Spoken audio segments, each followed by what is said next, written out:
Final 10 games of the season now. Yeah, it's getting to that point. It's coming to a head. We've got a title race, we've got a top four race, we've got a relegation battle, we've got everything happening, and it's how I like it, to be quite honest with you. Loads of excitement everywhere. We're gonna jump right into match day 28. There's not much of a match week even. There's not much of a match week this week. I think that's 4 Premier League games, because obviously we've got the FA Cup this weekend, so it's a little bit bare, but we'll go through anyway. So we'll start off at Old Trafford. That was the early kickoff last week, 2-0 to Manchester United, who I thought were absolutely terrible. Everton were no better, obviously, so this was always going to be a game that Man United were always going to win, but it wasn't very convincing. Everton were poor equally. I thought Everton actually had the better chances, to be quite honest, but Everton just, as a whole, just stink. They're not a good footballing side at the moment. As for Manchester United, there isn't really much more I could say about them at this moment in time. There don't seem to be like a cohesion there within the squad. There's no style. I don't see any of the sort of facets of play. There are no triangles that they're playing with. They're kind of just sort of giving the ball to Garnacho and hoping he does something special with it, which happened to prove obviously costly for Everton, as he won both the penalties last week, which obviously both were dispatched by Bruno Fernandes and Marcus Rashford. Nonetheless, Man United get 3 points. Everton still in a relegation dogfight. I see Everton being down there pretty much all season. Yeah, it's just, they don't score enough goals for me. And Manchester United don't do enough either. I think they're still currently +1 maybe with regards to goals sort of scored and goals against, +1, which is not good, and they're currently sat 6th. I don't know how that's happened, and they've lost 11 games this season in the Premier League as well. But yeah, 3 points nonetheless to them. Crystal Palace 1, Luton Town 1. Good result for Luton, I thought, this one. Really, really good result. Especially at Selhurst Park. Last kick of the game, Cauley Woodrow off the bench with a fine def header from a Townsend cross. Palace, again, is just one of those teams that just won't do anything this season. Obviously, Roy Hodgson gone. Glasner now in the hot seat. Still looking to sort of find a style and implement something that works for the players. Obviously, I know they've got a lot of injuries at the moment, but still, it's not good to watch from them at the moment, especially at home. Crystal Palace used to be a really, really good side to watch. At the moment, it's very, very, very terrible. As for Luton, very, very good to watch. They're very, very nice on the eye. A lot of attacking intent. They just need to shore up their defence a bit better. We'll get into their game midweek, which was very unlucky for them. But good point for them nonetheless. They're still fighting on all fronts to stay in this league. Bournemouth 2, Sheffield United 2. Really, really good performance from Sheffield United in the first half. And then they absolutely capitulated in the second.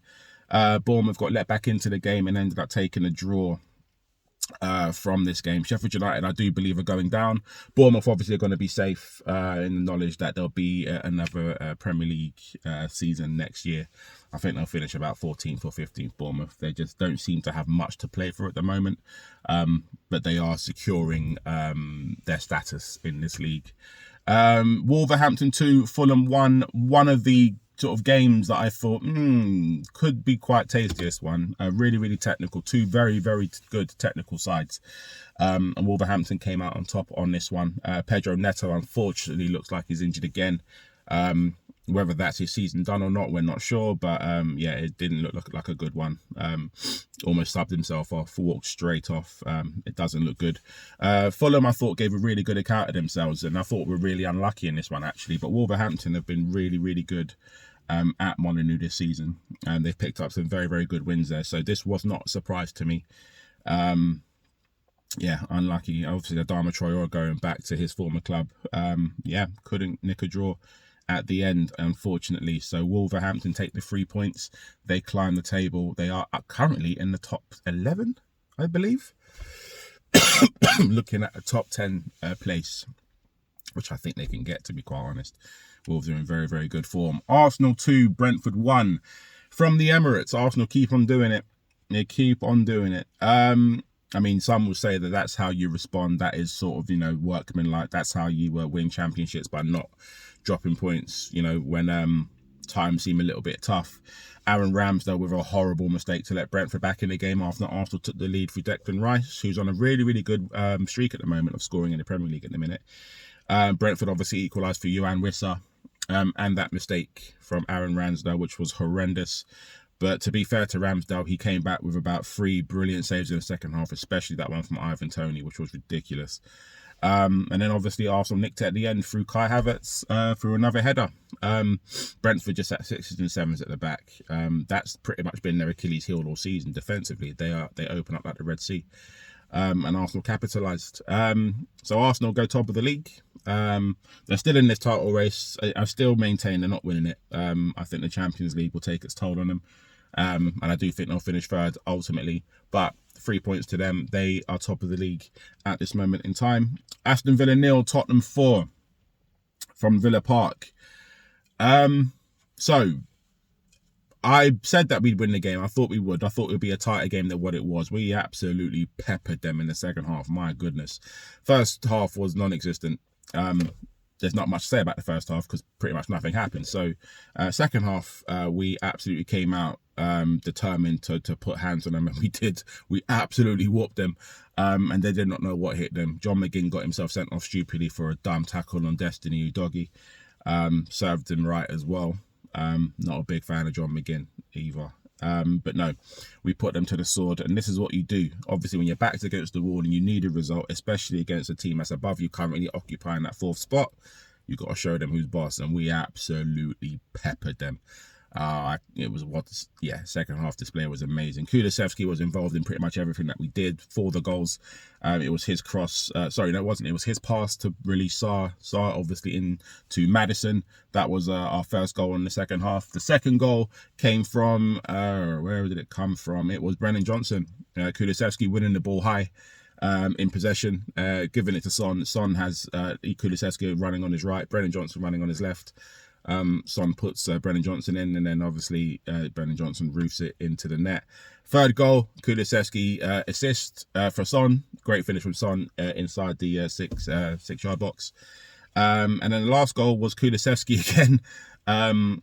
Ball wide to, I can't remember, it might have been a doggy into Son, and then Son obviously pulled it back for Timo Werner for his second goal in 2 weeks. So no, good performance all around in the second half from us. Mickey van der Ven went off injured again. It looks like the same hamstring he had problems with before, but I've heard it's not a tear. It's more sort of a pull, so hopefully he shouldn't be out for too long. I'm anticipating about 2 to 3 weeks at the very least. But yeah, we will maintain what we're there, 5th. 2 points behind Villa, who are currently 4th, and we still have a game in hand on them as well. West Ham 2, Burnley 2. This is one of those teams, Burnley, that I thought any away game they go to, they're just going to get turned over because they just don't know how to defend. So that proved at West Ham, but West Ham are showing equally that they're inept, especially after European games. So this game was always going to be both teams to score. West Ham 2, Burnley 2. Very, very good finish from Danny Ings to rescue a point for West Ham after Burnley took a 2-goal lead. A little bit like Sheffield United did at Bournemouth. But this just shows the level. If you don't kill teams off in this league, they will mount a comeback. And Burnley have proven time and time again that they're not bred for this league. And I don't see where they go from here. I do see them going down. Unfortunate for Vincent Kompany. He just doesn't have the Premier League quality to keep this team in the league. A bit like Sheffield United.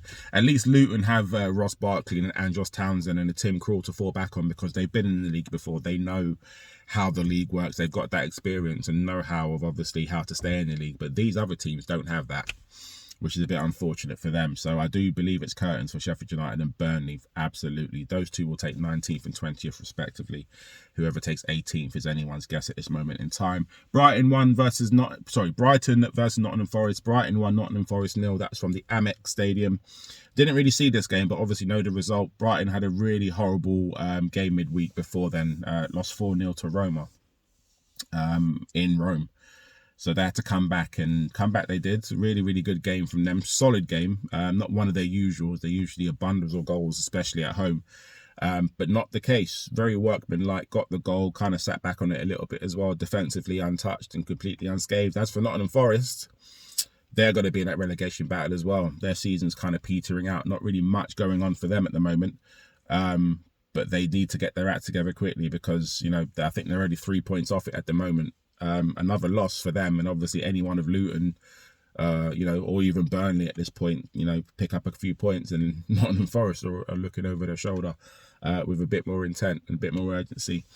As it stands at the moment, Nottingham Forest are outside the relegation zone, but I do see them in a colossal battle. Speaking of colossal battles, Liverpool won, Manchester City won. This is the reason why Arsenal remain top of the league.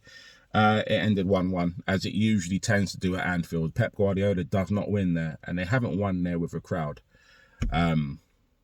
since Pep's actually taken over Manchester City. They won there 4-1, but that was when sort of COVID times hit and no one was in the stadiums.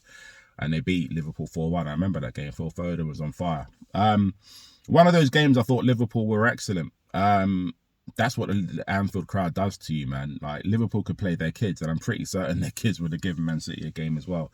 Man City looked a little bit off. Kevin De Bruyne looked off. Haaland looked a bit off. Phil Foden had a decent game, I thought.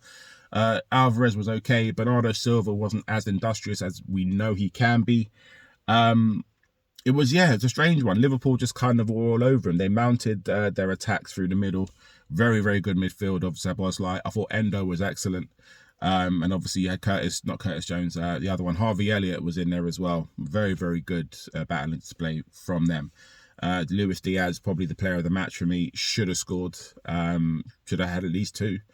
But yeah, unfortunately it wasn't meant to be. But I do still see these two topping the league. Liverpool will probably finish second to Manchester City's first even, and then Arsenal will finish third, I believe. Chelsea 3, Newcastle 2 from Stamford Bridge. That was on Monday Night Football.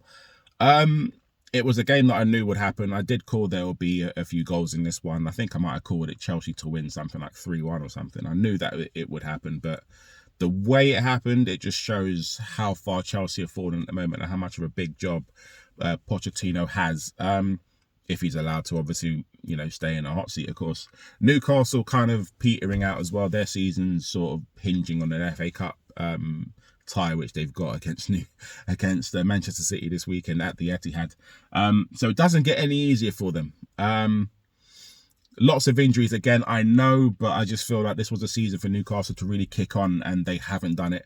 Obviously out of the Champions League in the group stages, and then since then they've pretty much just had a sort of mediocre season.